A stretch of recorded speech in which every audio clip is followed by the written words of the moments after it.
Hi, I'm Titli and this is my busy garden.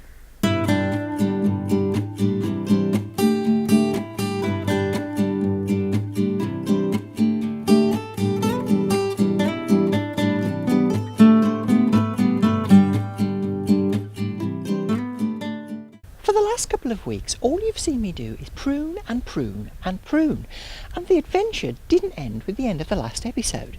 So, to avoid boring you, here are some sequences I prepared earlier. I pruned the Philadelphus and its nearby climbing plant.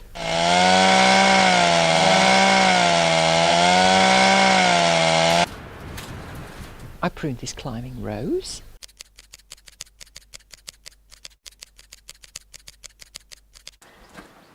I pruned this rose and the nearby quince bush.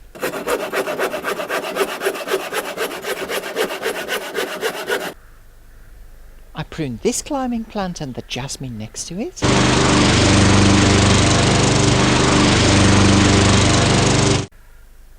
And finally, I pruned this overgrown quince bush.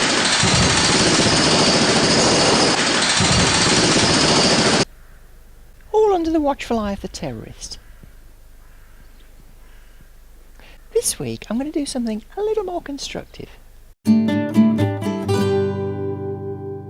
In the very spot that I'm standing, there used to be an apple spindle up until autumn last year, but in a heavy gale it got blown down. It was so laden with fruit, it was kind of a victim of its own success, really. Now it's left a gap in my apple spindles, and I'm going to replace it with something else. I've bought myself a little pear spindle. Now, spindles like this aren't always what they seem to be. This bit is pear, pure pear, but it's been grafted onto a rootstock, and this is actually quince. And what this does is it restricts the growth of the actual pear itself, so you can use these in smaller gardens. Now, it's not the ideal time of year to be doing this, because ideally I would have done this last autumn when the soil was still warm. But the temperature's been quite mild lately, so I'm going to chance it. The first thing I want to do is make sure that this root ball has a good soaking, so I'm just going to cut some slits into the poly bag,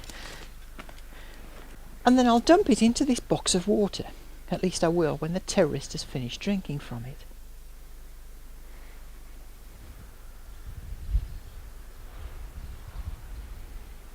Splodoosh!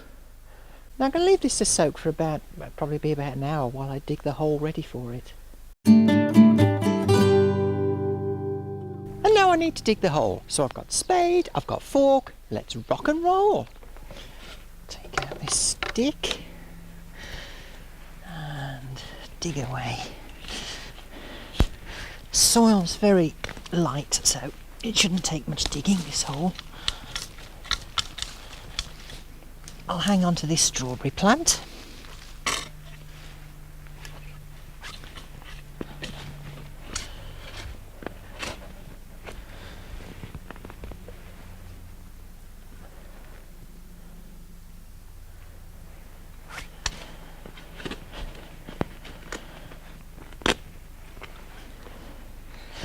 When I'm digging a deep hole like this, I like to use the fork to soften up the soil before putting in the bigger spade. Just makes it a bit easier for weak women like me.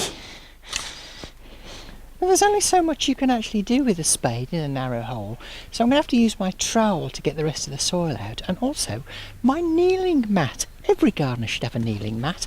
Actually, this is something I picked up when I went to see Barca play at the Nou Camp several years ago. Just to keep your bum warm, really, on those cold, cold Nou Camp seats. So, let's go.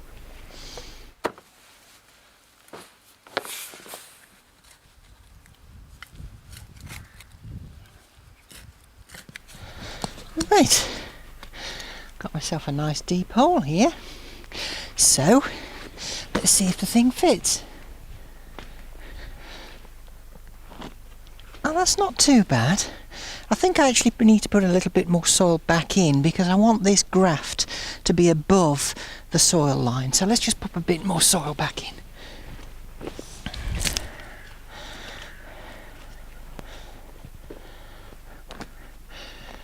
That's perfect, lovely. I need to remove the poly bag carefully because I don't want all the soil falling out. And then we'll lift it into the hole. And then start pushing back the soil. I'm not going to add any fertiliser at this stage because this is a really nice, good soil. I might put a top dressing of manure on later.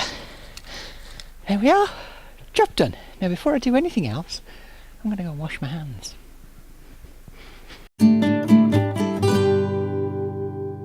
That's better. Never let it be said that I'm not afraid to get my hands dirty. Now, I need to pay some attention to the supports on these. Now each of the fruit spindles is supported by a bamboo cane, and the problem is that at the top the bamboo cane is attached to the trellis by just these plastic tie wraps.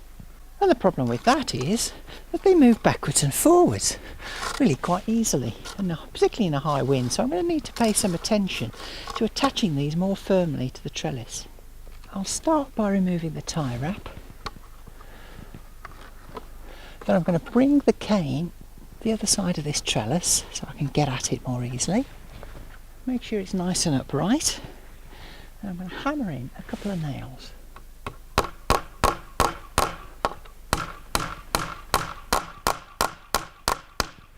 And I'll take a piece of wire, twist it across the two nails so that effectively it forms a kind of staple. There we are. Now that is going nowhere in the wind. Now it's all very well having a good solid support, but if the tree itself isn't well attached to the support, it might just as well not be there at all. So I need to make sure that my tree is firmly attached here. I've just got this crappy piece of string. I'll take that off. I'll use some good garden twine. Tied, not too tightly, but make sure it's attached. Not double the thickness. Tie a couple of knots, half hitches, because that's about all I can tie. Much better. Now I need to do the same with all my other fruit spindles. Well, next year I'm going to feel an awful lot happier about the ability of these fruit trees to withstand high winds. So the question is, has anybody been to Titli's Bird Cafe? Well, there is some evidence that the nuts have been nibbled. Who were, missus? And the fat boars have definitely had a pecking. So, they must be visiting, even if I haven't seen them. Well, I've been dodging the showers all day and it's just started raining again, so I'm going to call it quits for today. Next week I'm going to do some clearing out in some of the flower beds on the east side of the garden, and I promise only a tiny bit of pruning will be involved, so join me next time in Titli's busy garden.